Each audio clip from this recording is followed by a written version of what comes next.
অনিত্য নিশ্চয় সংস্কার নিচয়, প্রকৃতি এদের উদয় বিলয়। এই দেখা দে জনম লবিয়া, এই লীন হয় বিনাশ পাইয়া। মরণ হই পরম সুখে রাখর, না বঞ্জিলে আর ভব কারাগার। এই সত্য বাক্যে মম জয় মঙ্গল হোক, এই সত্য বাক্যে তব জয় মঙ্গল হোক। এই সত্য বাক্যে সবে জয় মঙ্গল হোক।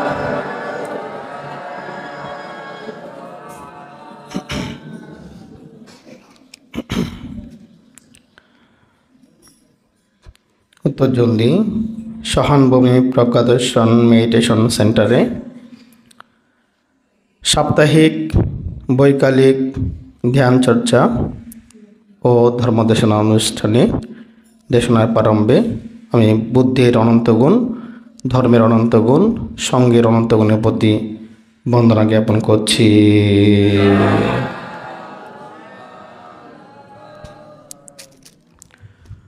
অতঃপর আমার শিক্ষা ও দীক্ষাগুরু মহামণি পাহাড়তলীর অন্য বিদর্শন ভাবনা কেন্দ্রের প্রতিষ্ঠাতা প্রয়াত বিদেশনা আচার্য পণ্ডিত প্রজ্ঞাজ্যোতি মাহাতোর বান্তে এবং আমার আচার্য শিক্ষাগুরু বান্তেদের প্রতি বন্দনা জ্ঞাপন করছি।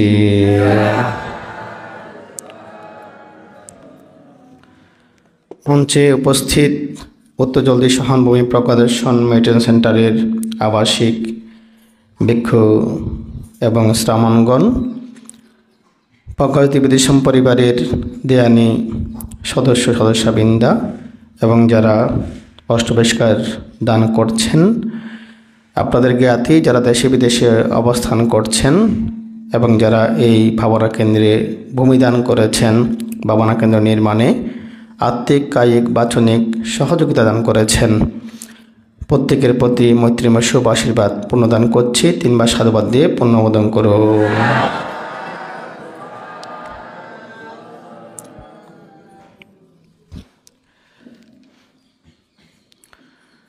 পুণ্যার্থীগণ, ভগবান বুদ্ধ অঙ্গুত্তর নিকায় গ্রন্থে বলেছেন, আমি অন্য একটি বিষয়ও দেখছি না যা মিথ্যা দৃষ্টির মতো ভয়াবহ। মিথ্যা দৃষ্টি হচ্ছে খুব মারাত্মক ভয়াবহ একটা বিষয়। মিথ্যা দৃষ্টিগ্রস্ত হলে তারা বিমুক্তি লাভ করতে পারে না। কোনো ব্যক্তি যদি প্রাণী হত্যা করে, সে যদি পরে প্রাণী হত্যা ত্যাগ করতে পারে, সে যদি পারমি পূরণ করে, ধ্যান চর্চা করে, তার দুঃখ মুক্তি হবার সম্ভাবনা আছে, মার্গফল লাভ করার সম্ভাবনা আছে। কিন্তু যারা মিথ্যা দৃষ্টিপরায়ণ, তারা কল্প চলে গেলেও তারা বিমুক্তি লাভ করতে পারবে না।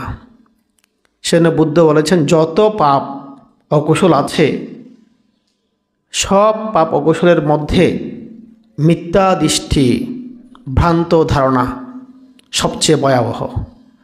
সুতরাং মিথ্যা দৃষ্টি হতে মুক্ত হতে হবে। পুণ্যার্থীগণ, আমাদের ত্রিপিটকের যেটা সূত্রপিটক, এই সূত্রপিটকের মধ্যে সংযুক্ত নিকায় একটা গ্রন্থ আছে। তো সংযুক্ত নিকায়ের সনাতন বর্গ যে খণ্ডটি, সেখানে একটি সূত্র আছে, অশ্বারোহী সূত্র। অশ্বত ঘোড়া, অশ্ব আরোহী, দুই শব্দ মিলে অশ্বারোহী হয়েছে, অর্থাৎ যারা ঘোড়ায় চড়ে। এখানে বোঝাচ্ছে যোদ্ধা, যারা ঘোড়ায় চড়ে যুদ্ধ করে তাদেরকে বলা হয় অশ্বারোহী যোদ্ধা। তো অশ্বারোহী যোদ্ধাদের মধ্যে একজন দলপতি।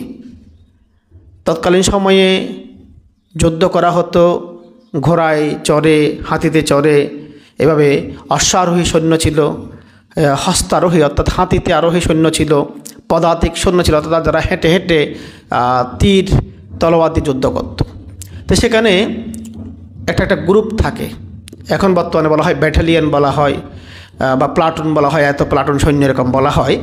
তখনকার দিনে তো সেরকম একটা দল ছিল, মানে একটা দলে হয়তো কয়েকশো থাকে সৈন্য, ওখানে একজন যিনি লিডার বা প্রধান, দলপ্রধান, তো সেরকম অশ্ব বাহিনীর একজন দলপ্রধান বুদ্ধের কাছে একসময় গিয়েছেন।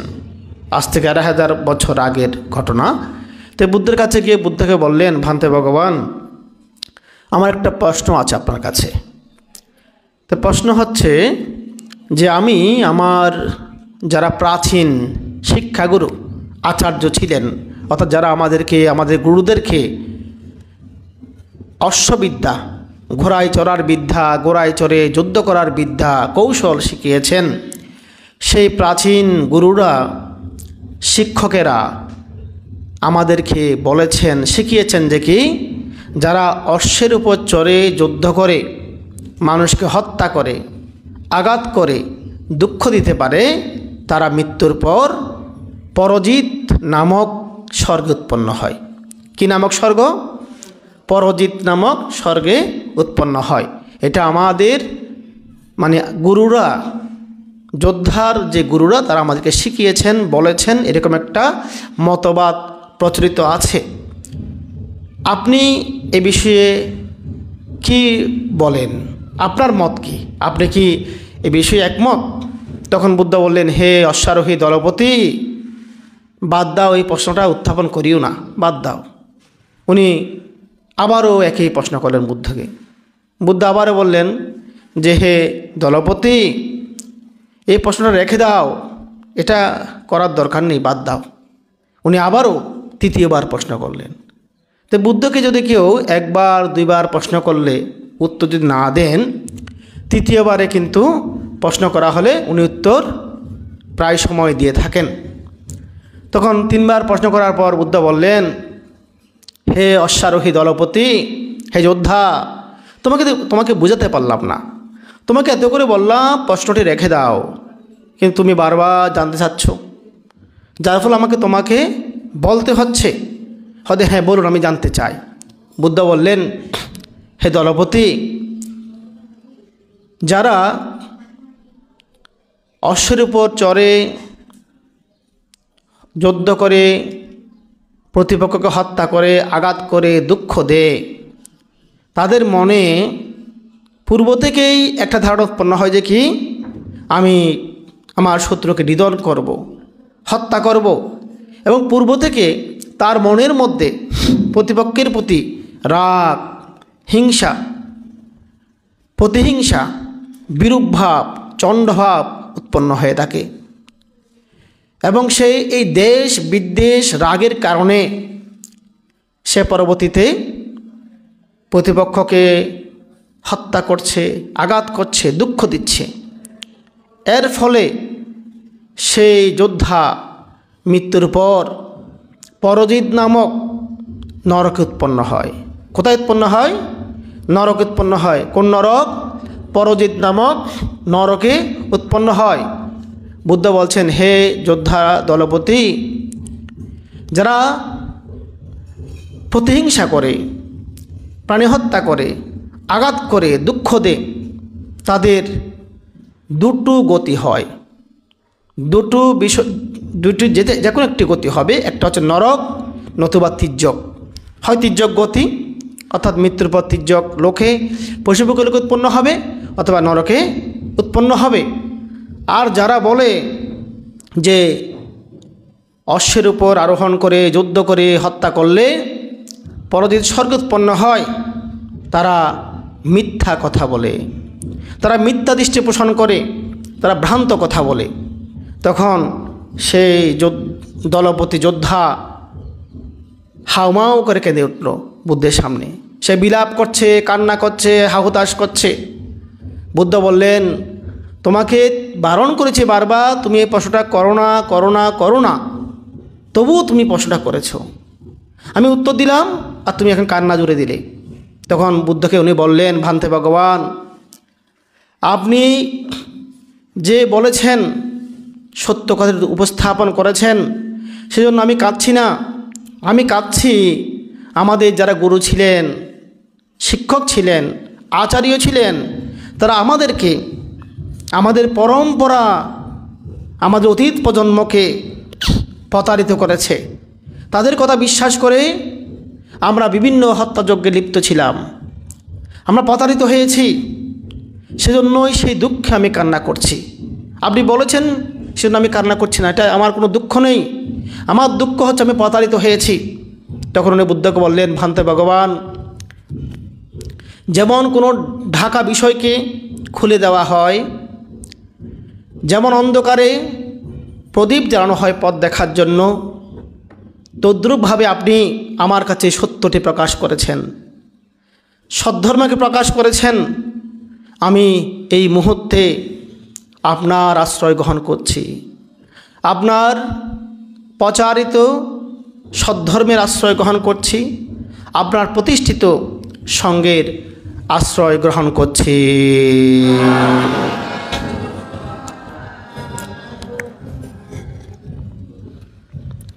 অশ্ব আরোহী যোদ্ধা দলপতি বুদ্ধের ধর্মের সঙ্গের আশ্রয় গ্রহণ করলেন। আপনারা পঞ্চশীল গ্রহণ করার সময় বুদ্ধাং শরণাং গচ্ছামি বলে থাকেন, আমি বুদ্ধের আশ্রয় গ্রহণ করছি। তৎকালীন সময়ে বুদ্ধের সামনাসামনি বসে যখন ত্রিশরণ নিত, তখন তারা এভাবেই বলতো যে কি, ভান্তে ভগবান, আমি আমরণ আমৃত্যুকালের জন্য আপনার শরণ গ্রহণ করছি, আপনার প্রচারিত ধর্মের শরণ গ্রহণ করছি, আপনার প্রতিষ্ঠিত সঙ্গের শরণ গ্রহণ করছি। এভাবে বলে তারা ত্রিশরণটা নিতেন। তো পুণ্যার্থী উপাসক উপাসিকা বৃন্দা, এই যে মিথ্যা দৃষ্টি, সেই যোদ্ধার মনে বিশ্বাস ছিল যে কি, হত্যা করলে কোনো পাপ হয় না, হত্যা করলে স্বর্গে যাওয়া যায়।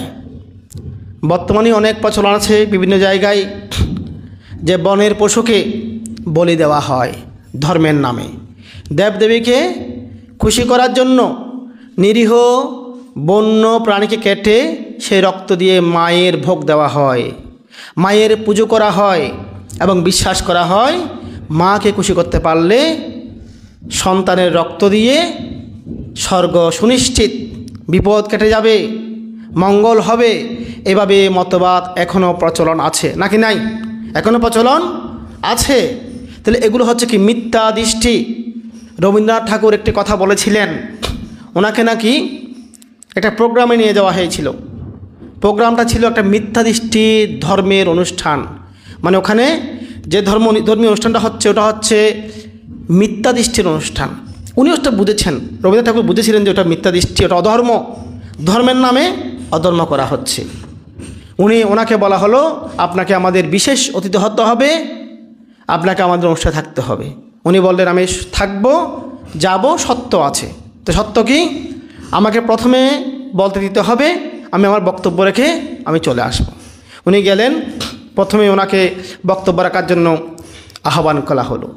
উনি মঞ্চে উঠে মাইক্রোফোনে উনি বললেন, একটি কবিতা বললেন। যেহেতু উনি কবি, উনি কবিতা বানিয়ে একদম ছোট্ট একটা কবিতা বলেই উনি বিদায় নিলেন। সেই কবিতাটা হচ্ছে কি, ধর্মের বেশে মোহ এসে যাকে ধরে, অন্ধ সেজন মরে আর মারে। যদি ধর্মের বেশ ধরে মোহ কারো ভিতরে ঢুকে যায়, সে ব্যক্তি নিজেও মরবে, তার অনুসারীদেরকে, তার ভক্তদেরকে, তার পূজারীদেরকে মারবে, দুঃখে ফেলবে, কষ্টে ফেলবে, নরকগামী করাবে। রবীন্দ্রনাথ ঠাকুর এই কথাটা বললেন, আমি যেটা আমার যে কবিতাটা বললাম এটার অর্থ আপনারা অনুধাবন করার চেষ্টা করুন, এটা বলে উনি চলে গেলেন। তাহলে উনি বুঝিয়ে দিলেন যে এখানে যে অনুষ্ঠানটা হচ্ছে এটা অধর্ম, ধর্মের বেশ ধারণ করে ঢুকে গেছে। তো পুণ্যার্থীগণ, আপনারা আপনাদের অনেক কিছু সংস্কার, সংস্কৃতি, আঞ্চলিক মতবাদ লোকবাদ আপনারা আগে লালন পালন করতেন। আমি 15 বছর আগে যখন এখানে এসেছিলাম, এখানে অনেক কিছু আঞ্চলিক এই যে আপনাদের নিয়মকানুনের কথা আমি শুনেছিলাম। আপনার আটক্য নিমার পূজা কী পূজা হতো ছিল না আগে, এগুলা ও পুকুরের মধ্যে কী দেওয়া, পূজা টুজা দেওয়া, এরকম অনেক কিছু ছিল। তো ওগুলো সম্পর্কে আমি প্রথম যখন 2009 সালে এসেছিলাম, তখন সম্ভবত মধু পূর্ণিমার দিন আমি একটা দেশনা দিয়েছিলাম শুধু মিথ্যা দৃষ্টি সংক্রান্ত বিষয়ে। যেমন আমি চাকমা এলাকায় দেখেছি, তারা মৃত ব্যক্তিকে, সব চাকমারা না, কিছু কিছু এলাকায় এটা আছে, আগে ছিল, এখন আছে কিনা আমি জানি না, তারা সহানের মধ্যে ভাত নিয়ে যায়। ভাত নিয়ে গিয়ে মৃত ব্যক্তির মুখের মধ্যে সেই ভাত তরকারিগুলো গ্রাস বানিয়ে এভাবে এভাবে কি ছোঁয়াই দেয়, লাগাই দেয়, লাগিয়ে আবার নিচে রেখে দেয়। তারা বলে যে এটা অন্তিম খাবার দান, মানে শেষবার মতো তাকে খাওয়া দান করা। তার মুখ তো বন্ধ হয়ে গেছে, সে মারা গেছে, এখন সে তো খাবার মতো অবস্থায় নেই, কিন্তু তারা মনে করছে এটাই ধর্ম। তাকে আমরা যদি ভাত তরকারি মিক্স করে মুখের মধ্যে লাগিয়ে দিই, এটাই ধর্ম, তাহলে সেখানে অনেক সময় দেখা যায় ভাত লেগে আছে, ঝোল লেগে আছে, দেখতে দৃষ্টিকটু হয়, এটা একজন মৃত ব্যক্তির সাথে মানায় না। তো সেরকম কিছু আঞ্চলিক প্রথা ওনারা করেন। অনেক সময় আমরা শুনি গঙ্গা পূজা করা হয়, অর্থাৎ পার্বত্য ছড়ার মধ্যে গিয়ে বিভিন্ন প্রাণী কেটে, শুকুর কেটে, রক্ত দিয়ে গঙ্গা পূজা করা হয়। তো তারা কি তারা কেন এটা করছে? তাদের প্রাচীন বুড়ো বুড়ি যেটা বলে, বা প্রাচীন মানুষেরা, ওরা মনে করে যে কি বলে গেছে যে কি এটাই ধর্ম, এটা করলে ধর্ম হয়, এটা করলে পুণ্য হয়, এটা করলে স্বর্গ লাভ হয়, এভাবে তারা বিশ্বাস করে কি করছে। এই যে বর্তমান এই পৃথিবীতেও প্রচলন আছে। কয়েক বছর আগে আমরা একটা ভিডিও দেখেছিলাম, ছবি দেখেছিলাম, নেপালের মধ্যে শত শত মেষ, ছাগল, বেড়া কাটা হয়েছে ধর্মের নামে। তো ওগুলো দিয়ে, রক্ত দিয়ে দেবীকে পূজা করা হচ্ছে। তাহলে বলা হচ্ছে মায়ের পুজো, উনি বিশ্ব জননী, দেবীকে বলা হচ্ছে বিশ্বজননী, উনি বিশ্বের মাতা, উনি এই মানে কি জগতের মাতা, প্রত্যেক ওনার সন্তান। মানুষেরা যেমন সন্তান, পশু পাখিও সন্তান। তাহলে কোনো মা কি তার ছেলে রক্ত খেতে পারে? আপনারা যারা মা আছেন, আপনারা কি আপনাদের সন্তানের রক্ত খেতে পারবেন? পারবেন না। আপনাকে কোনো চাইবেন আপনাদের সন্তানের রক্ত দিয়ে আপনাকে পূজা করা হোক, সম্মান করা হোক? চাইবেন না। তাহলে এই যে মতবাদ, দেবদেবীর পূজা করতে গিয়ে রক্তপাত করা, প্রাণী হিংসা করা, প্রাণী হত্যা করা, এটা কিন্তু মিথ্যা দৃষ্টি। এই মিথ্যা দৃষ্টি থেকে বেরিয়ে আসতে হবে। এভাবে অনেক রকম মিথ্যা দৃষ্টি আছে, সেগুলো থেকে বেরিয়ে আসতে হবে। অথচ আমরা দেখি বুদ্ধ সিদ্ধার্থ অবস্থায় পর্যন্ত উনি পশু পাখির প্রতি পর্যন্ত কীরকম দরদ সম্পন্ন ছিলেন। দেবদত্ত একটা উড্ডয়নরত উড়ে যাচ্ছে এরকম হংসকে তীর মেরে ভূপাতিত করেছিল। বুদ্ধ গিয়ে কী করেছেন? তার তীর খুলে তাকে প্রাণ দান করেছেন, জীবন রক্ষা করেছেন। দেবদত্ত বলে এটা আমার হংস, আমাকে দিয়ে দাও। বুদ্ধ সিদ্ধার্থ অবস্থায় বলেছিলেন তুমি তার প্রাণহন্তা, হত্যাকারী, আমি তার প্রাণ দান করেছি, এটার মালিক আমি। দেবদত্ত বলেন আমি মালিক, ও বলে আমি মালিক। শেষ পর্যন্ত বিচার অড়িয়ে প্রমাণ হলো যে সিদ্ধার্থই কি এর মানে দাবিদার। তাহলে বুদ্ধ সিদ্ধার্থ অবস্থায়, বুদ্ধ হওয়ার আগেও উনি প্রাণীর প্রতি কীরকম কোমল হৃদয় ছিলেন।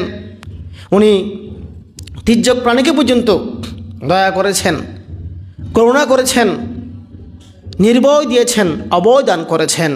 সেজন্য বুদ্ধ বলেছেন প্রাণী হত্যা না করার জন্য, প্রাণী হিংসা না করার জন্য। বুদ্ধ ধর্মের মধ্যে প্রথম শিলটা হচ্ছে কি পানাতি পাতা বেরামানি শিক্ষাপদাং সমাধি, আমি প্রাণী হত্যা করব না, এই শিক্ষাপদ আমি গ্রহণ করছি, এটা অধিষ্ঠান করতে হয়। তাহলে প্রাণী হত্যা না করার সংকল্প। আজকে এখানে অষ্টবিষ্কার দান হচ্ছে।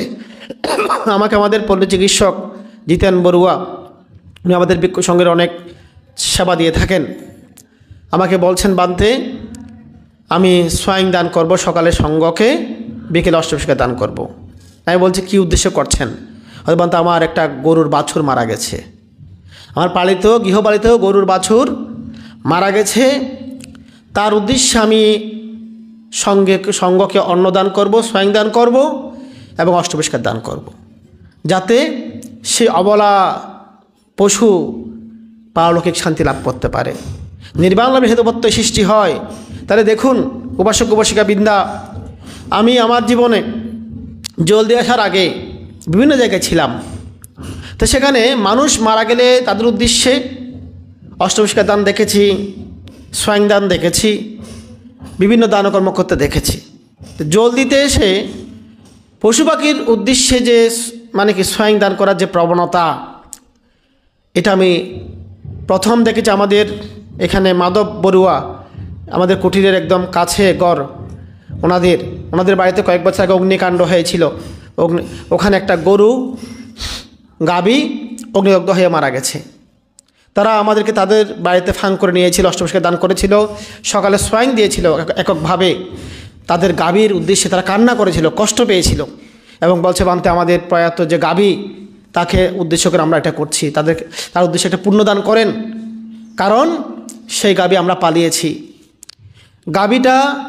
গাভীটার মনে সেই পরিবারের প্রতি একটা আন্তরিকতা ছিল, শ্রদ্ধাবোধ ছিল, বিশ্বাস ছিল। কিছুদিন আগে আমাদের উত্তরপাড়ার নীলয়ম্মা বলা হয়, ওনারা আমাদেরকে ফাঁক করেছেন, আপনারা কী জন্য স্বয়ং দিচ্ছেন? হয়তো মানে আমাদের বাড়িতে একটা আমরা কুকুর বাচ্চা পালিয়েছিলাম, সেটা মারা গেছে, আমরা খুব কষ্ট পেয়েছি, আমরা নিজের সন্তানের মতো ভালোবেসেছি, ও মারা গেছে, তার জন্য আমরা স্বয়ং দেব, অষ্টপুষ্কার দান করব। তা আমি শুনে অবাক হলাম। তা তৃতীয় পর্যায়ে আমাদের পল্লী চিকিৎসক জিতেন বড়ুয়া উনি এটা করছেন। তাহলে এই যে মানুষকে গুরুত্ব দেওয়ার পাশাপাশি আপনার একটা প্রাণ, একটা পশু হতে পারে, তির্যক প্রাণী হতে পারে, তার প্রতি যে মমত্ব, আন্তরিকতা, যে কৃতজ্ঞতা প্রকাশ করছেন, এটা সাধুবাদযোগ্য। বুদ্ধ বলেছেন কৃতজ্ঞতা পরায়ণ হওয়ার জন্য। যেমন আমাদের এখানে একটা কুকুর আমাদের একটা আছে ছোট বাচ্চা, একটা কুকুর আমরা পালন করেছি, এটা বড় হয়েছে, এটা পাহারা দেয়। আপনাদের প্রায় মানুষের বাড়িতে কুকুর আছে, আপনাদের উচ্ছিষ্টগুলো দিয়ে দেন, তারা খায়, তারা ওগুলো খেয়ে বেঁচে থাকে, তারা রাত্রিতে আপনাদের পাহারা দিচ্ছে। কোনো একটা খারাপ কিছু দেখলে তারা মানে কি সংকেত দেয়। তাহলে এই যে কুকুর হচ্ছে পৃথিবীতে সবচেয়ে বিশ্বস্ত প্রাণী। তাহলে কোনো প্রাণীকে আঘাত করা যাবে না, কোনো প্রাণীকে দুঃখ দেওয়া উচিত নয়। যা করব তাই ফিরে আসবে। বুদ্ধ বলেছেন যেমন কর্ম তেমন ফল। আপনি কোনো প্রাণীকে আঘাত করলেন, কোনো মানুষকে আঘাত করলেন, কারো চোখের পানি ঝরালেন, কাউকে মর্ম অন্তরে আঘাত দিলেন, প্রতিফল হিসেবে আপনার সেগুলো ফিরে আসবে। আপনি যতই প্রার্থনা করেন, আপনি যদি খারাপ কাজ করেন, সেটা আপনাকে ফল ভোগ করতেই হবে। সেজন্য আপনাদেরকে বলবো, আপনারা কেউ মুখাস্ত্র প্রয়োগ করবেন না। মুখাস্ত্র মানে কি? আপনাদের সবার মুখ আছে, আমাদের মুখের মধ্যে 2 ইঞ্চি একটা নরম জিহ্বা আছে, 2-3 ইঞ্চি এটা সাইজটা হয়, নরম কোমল একদম। কিন্তু এটা দুটো কাজ করে, একটা খাবার ক্ষেত্রে সহায়তা করে, একটা হচ্ছে এটা আমাদের কথা বলার ক্ষেত্রে সহায়তা করে। আমরা যে সাউন্ডগুলো করি, আওয়াজ করি, এখানে জিহ্বাটা মুখ্য ভূমিকা রাখে। এই জিহ্বা নরম হতে পারে, ছোট হতে পারে, কিন্তু এই জিহ্বা থেকে সৃষ্ট আওয়াজ, কিছু কথা আমাদের অন্তরকে, মানুষের অন্তরকে এমন আঘাত করে, আমরা নীরবে কান্না করি। অনেকে নীরবে কান্না করেন, অনেকে হাহুতাশ করে কান্না করেন, চিৎকার করে কান্না করেন এই জিহ্বার সৃষ্ট কথার মাধ্যমে। সেজন্য এমন কথা বলবেন না যে কথা মানুষের হৃদয়কে বিদীর্ণ করে, মানুষের চোখের পানি ঝরায়, সেভাবে কথা বলবেন না। সেজন্য বুদ্ধ বলেছেন মিথ্যা না বলার জন্য। ভেদ কথা এখানের কথা ওখানে, ওখানের কথা সেখানে বলে ঝগড়া বিবাদ সৃষ্টি না করার জন্য বুদ্ধ বলেছেন, যেটাকে বলা হয় পিছুনো বাক্য, ওটা বুদ্ধ ত্যাগ করতে বলেছেন। বুদ্ধ বলেছেন কর্কশ বাক্য না বলার জন্য। কর্কশ বাক্য কাকে বলা হয়? যে কথাগুলো মানুষের মনে আঘাত সৃষ্টি করে। গালিগালাজ করা, কারো বংশ নিয়ে, কারো পেশা নিয়ে, কারো শারীরিক চেহারা নিয়ে, রোগ ব্যাধি নিয়ে কাউকে যখন উপহাস করা হয়, তুচ্ছাচ্ছিল্য করা হয়, ছোট করা হয়, সেগুলোকে বলা হয় কর্কশ বাক্য। সেগুলো করবেন না। এখন এখানে একটা কথা হয়ে গেছে কি, আমি কি কারো চাউলের ভাত খাই নাকি, এভাবে একটা মানে কি ডায়লগ হয়ে গেছে। মানে অহংকার নিয়ে কথা বলা, এটা উচিত না। রাজা ফকির হতে একদিনের সময়ের ব্যবধান, ফকির হয়ে যায়। একজন সবল মানুষ হঠাৎ স্ট্রোক করে কিনে উনি চিরজীবনের জন্য পঙ্গু হয়ে যেতে পারে। আপনি কিসের অহংকার করছেন? আপনি শক্তির অহংকার করছেন, এক মুহূর্ত বিশ্বাস নেই। আপনি রূপের অহংকার করছেন, চেহারার। 40 পার হলে বয়স চুল পাকা শুরু হবে, দাঁত নড়ে পড়ে যাবে, বলিরেখা এখানে বয়সের ছাপ পড়ে যাবে। আপনি আস্তে আস্তে আপনার শরীরের সৌন্দর্য হারিয়ে ফেলবেন। তো সুতরাং রূপের অহংকার করার সুযোগ নেই, বলের অহংকার করার সুযোগ নেই, অর্থের অহংকার করার সুযোগ নেই। আমরা দেখি সমাজে অনেক ব্যক্তি হঠাৎ যখন তারা ধনী হয়ে যায়, এমন অন্ধ হয়ে যায়, মোহে অজ্ঞানগ্রস্ত হয়ে যায়, তারা মানুষকে মানুষ বলে পরোয়া করে না। নিকট আত্মীয় যাদের উপকার পেয়েছিল তাদেরকে ভুলে যায়, কাউকে তারা মূল্যায়ন করে না, ইচ্ছা মতো যা তা বলে ফেলে। এভাবে কর্ম করে কিছুদিন পর দেখা যায় সেই ব্যক্তি প্যারালাইজড হয়ে গেছে, নাহলে তার অনেক ধন সম্পদ সে লস খেয়ে গেল, অথবা সে একটা সামাজিকভাবে একটা দুর্নামের শিকার হয়ে গেল। সেভাবে অনেক ঘটনা ঘটে যায়, সেটা আমরা চাক্ষুষ, আপনারা অনেক কিছু জানেন, আপনাদের অনেক কিছু আপনারা দেখেছেন। সেজন্য আপনাদেরকে বলবো, আপনার জিহ্বা আছে বলে সেই জিহ্বাকে খারাপ কাজে ব্যবহার করবেন না। এগুলো আমাদের সম্পদ, চোখ আমাদের সম্পদ। আমি বারবার বলি, সেই চোখ দিয়ে ভালো কিছু দেখুন, মন্দ কিছু দেখার দরকার নেই। সেই চোখ দিয়ে ভালো কিছু সৃষ্টি করুন যেগুলো মানুষ দেখে প্রশান্তি লাভ করতে পারে। কান মূল্যবান সম্পদ, কান দিয়ে ভালো কিছু শুনুন, সেই সেটাকে শুনে আপনি ভালো কাজে কাজ করুন। নাক আছে, আপনি একটা সেন্ট পেলেন, সুন্দর একটা ফুলের সুগন্ধি পেলেন, সুন্দর ফুলটাকে নিয়ে আপনি পূজা করেন, হ্যাঁ, এটাকে ভালো কাজে লাগান। জিহ্বা আছে, সেটাকে ভালো কাজে লাগান। আপনি কিছু একটা খেলেন, খুব স্বাদ লেগেছে, আপনার চিন্তা আসতে হবে যে আমি এগুলো ভ্রান্তিদেরকে দান করব, গরিব দুঃখীকে দান করবো, এভাবে আপনি এটা চিন্তা করবেন। মানে জিহ্বার এটাকে আপনি ভালো কাজে উৎপন্ন হওয়ার ক্ষেত্রে পরবর্তীতে ব্যবহার করতে পারেন মতো আপনাকে করতে হবে। আপনার শরীরে বল আছে, আপনি পুণ্য কাজ করুন। আপনি প্রদীপ জ্বালান, ধূপবাতি জ্বালান, ফুল তুলুন, আপনি ঘর ঝাড়ু দিন, বুদ্ধিতল ঝাড়ু দিন, বুদ্ধের বেদি পরিষ্কার করে দিন, বৃক্ষ সঙ্গে সোয়াইং দিন। এভাবে আপনার শরীরের শক্তিকে কাজে লাগিয়ে বন্দনা করুন, ধ্যান করুন, কাজ করুন, এই বলকে কাজে লাগান। আপনার মন আছে, এই মনকে ভালো কাজে লাগান। মনকে অপবিত্র করবেন না, মনকে কলুষিত করবেন না। মনকে যদি কলুষিত করেন, অপবিত্র করেন, এবং এই আপনাদের ষড় ইন্দ্রিয় চক্ষু, কর্ণ, নাসিকা, জিহ্বা, কায় বা দেহ এবং মন, এই 6টাকে যদি খারাপ ব্যবহার করেন, খারাপ কাজে লাগান, তাহলে জন্ম জন্মান্তরে পস্তাতে হবে, অনুশোচনা করতে হবে, হাহুতাশ করতে হবে। সময় কিন্তু চলে যাচ্ছে, আমাদের এই ষড়েন্দ্রিয়ও বুড়ো হয়ে যাচ্ছে, এগুলোও মৃত্যুর মাধ্যমে সমাপ্তি ঘটে যাবে। পুনঃ কর্মফল অনুযায়ী আবার চিত্তপ্রবাহ মাধ্যমে আপনার পঞ্চস্কন্ধের প্রবাহ অন্য একটা জগতে পরলোকে শুরু হবে। তো সুতরাং আপনাদেরকে বলবো, কেউ অর্থের অপব্যয় করবেন না। অর্থ আছে, অর্থকে ভালো কাজে লাগান, নিজের পরিবারের কাজে লাগান, দান দক্ষিণের কাজে লাগান, মানুষের মানবতার কাজে লাগান। কারো ক্ষতি করার জন্য অর্থ ব্যয় করবেন না, এবং চিন্তা শক্তি কারো অমঙ্গলের জন্য ব্যয় করবেন না। সবসময় মানুষের মঙ্গল কামনা করুন, আপনার মঙ্গল ফিরে আসবে। পরে সন্তানের মঙ্গল কামনা করুন, আপনার সন্তান ভালো থাকবে। আপনি অন্য সন্তানের অমঙ্গল কামনা করলে আপনার সন্তান দুঃখে পড়ে যাবে। তো সেজন্য যেমন কর্ম তেমন ফল, এই কথাটা বিশ্বাস করতে হবে। তাহলে বুদ্ধ কি বলেছেন? প্রাণী হত্যা পাপ, চুরি পাপ, ব্যভিচারী পাপ, মিথ্যা কথা পাপ, মদ গাঁজা সেবন করা পাপ। তাহলে এই পাপ বর্জন করতে হবে, কুশল চর্চা করতে হবে। কুশল হচ্ছে দান করা, শীল পালন করা, ভাবনা করা, সেবা করা, সম্মান করা, পুণ্যদান করা, পুণ্য অনুমোদন করা, ধর্মদান করা, ধর্ম শ্রবণ করা, সম্যক দৃষ্টিপরায়ণ হওয়া, এগুলো হচ্ছে কুশল। এগুলো আচরণ করতে হবে। তাহলে সমস্ত পাপ বর্জন করে কুশল যদি অর্জন করেন, চর্চা করেন, বর্ধিত করেন এবং চিত্তকে পবিত্র শুদ্ধ করেন, তাহলেই বুদ্ধের অনুশাসন রক্ষিত হবে। এটাকে বুদ্ধের শাসন বলা হয়। হ্যাঁ, তাহলে পাপ না করা, কুশল করা, চিত্তকে শুদ্ধ করা, এটাই বুদ্ধের অনুশাসন। এভাবে যদি আপনারা করতে পারেন, আপনাদের মঙ্গল হবে। তো পুণ্যার্থীগণ, এই যে কাহিনীটা বলেছিলাম যে ঘোড়ার আরোহী যোদ্ধা তার গুরুদের কাছ থেকে একটা মতবাদ পেয়েছিল যে কি প্রাণী হত্যা করলে স্বর্গে যায়, সেটা বিশ্বাস করে সে প্রাণী হত্যা করে অনেক পাপ সঞ্চয় করেছিল। এই যে মিথ্যা দৃষ্টিগ্রস্ত হয়েছে, বুদ্ধের মতো কল্যাণ মিত্র পেয়েছে বলেই সম্যক দৃষ্টি সম্পন্ন হতে পেরেছিল সে। তো পুণ্যার্থীগণ, আমাদের প্রত্যেকের জন্য একটি পাথর দরকার।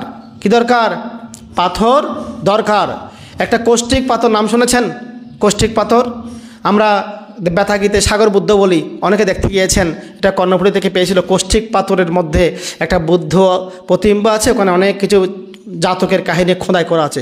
কৌষ্টিক পাথর বলা হয়, অনেক মূল্যবান পাথর। এই কৌষ্টিক পাথর দিয়ে স্বর্ণ খাঁটি কিনা, রূপা কীরকম, কোনটা ভেজাল কোনটা নির্ভেজাল, এটা পরীক্ষা করা হয়।